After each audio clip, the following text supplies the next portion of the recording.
で、もう一つ焼きりんごも作っていきたいと思います。焼きりんごなんですけど、りんごを切ってここにグラニュー糖を入れていきます。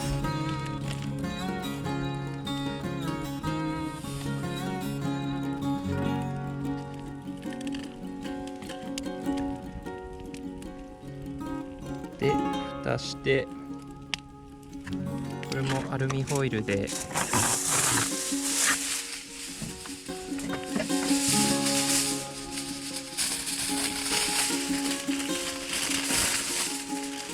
みます。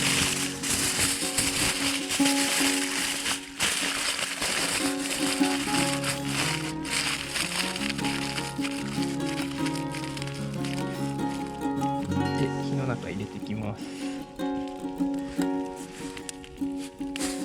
焼きりんごとかは多分30分ぐらい置いて焼いていきます。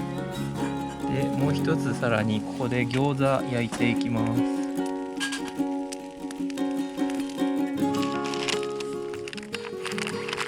餃子ですね。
うわ最高ですね。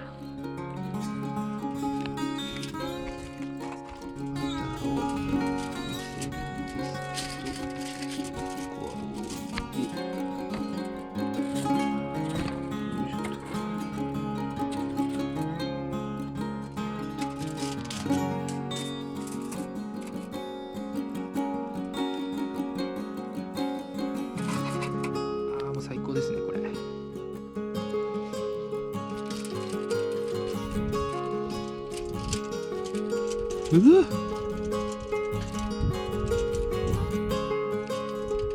きます。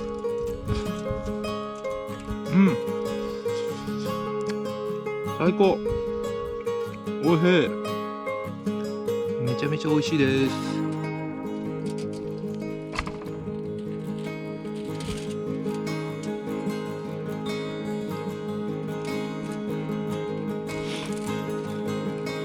ちょっと塩コショウもあった方がいいかもしれないですね。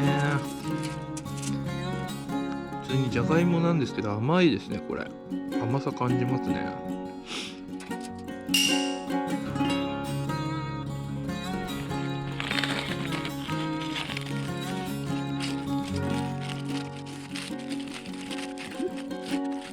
ちょっと出ていっちゃってますけどな。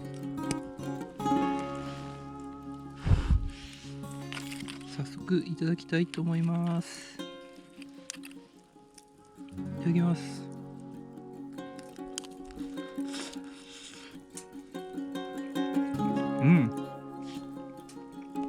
おいしい。